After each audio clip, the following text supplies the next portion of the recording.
Writer சிவகுமார்னு சொல்லி ஒரு மிக முக்கியமான ஒரு ஆவணப்பட இயக்குனர் அவர், பாஸ்கர் சக்தி, அதுக்கப்புறம் கேபிள் சங்கர்.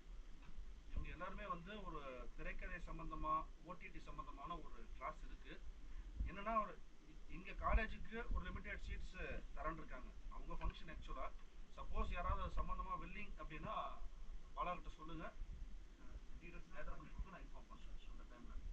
அதுக்கப்புறம் இந்த நிகழ்ச்சி வந்து எனக்கு தெரிஞ்ச ஒரு 5 o'clock அப்படின்னு சான்சஸ் இருந்துச்சுன்னா ஒரு அப்டேட் அவர்கிட்ட கொடுங்க. எனக்கு ஒரு 2 கிலோமீட்டர் தான் வீடு, பட் எல்லாரும் இங்கே வந்துட்டு போய் சேர்ந்து அடுத்த நாள் ஒர்க்குக்காக சொல்கிறேன், உங்களுடைய கன்வீனியன்ட்டுக்காக சொல்கிறேன். இஃப் பாசிபிள் உங்களுக்கு எல்லாருக்கும் 5 o'clock ஓகே அப்படின்னா அதுவும் ஒரு டீட்டெயில் கலெக்ட் பண்ணி.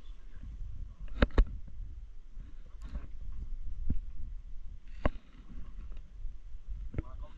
இவ்வளோ பேரை பார்க்கறது ரொம்ப சந்தோஷமா இருக்கு. நம்ம நிறைய படம் பார்க்குறோம், இப்போ ஓடிடி வந்துருச்சு, டவுன்லோட் பண்ணி பார்க்குறோம், எல்லாத்துலேயும் பார்க்குறோம். இப்போ நம்ம இந்த ஸ்பேஸ் நம்ம இங்கே பார்க்கறதுக்கான ரீசனும் இது என்னன்னா, நம்ம இவ்வளோ பேர் கூடி பண்ணுறோம் இல்லையா இந்த விஷயம். நம்ம ஒரு எத்தனை பேருக்கு எத்தனை ஃபோன் வருது ஓடுறாங்கலாம் பார்க்குறது வீட்டில் பார்க்கும் போதெல்லாம் நடக்காது.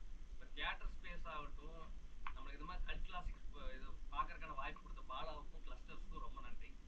இது வந்து கண்டினியூ பண்ணணும்னு நினைக்கிறேன். ஏன்னா எவ்வளோ ஃபிலிம் சொசைட்டி எல்லா இடத்துலையும் இருக்கு, ஆனால் நம்ம தமிழ்நாட்டில் வந்து ரொம்ப ரொம்ப ரொம்ப கம்மி. நாங்கள் ஆரம்பத்திலே பேசிட்டு இருக்கிற விஷயம் தான். இந்த மாதிரி ஒரு கேதரிங்கும் இந்த மாதிரி சேர்ந்து எல்லாரும் சேர்ந்து படம் பார்க்கறதும் வந்து இது வந்து ரொம்ப ரேரான ஈவெண்ட். அதனால யாருமே இதை வந்து ஒரு இது தவம் தான், படம் பார்க்கறதும் ஒரு சின்ன தவம் தான்.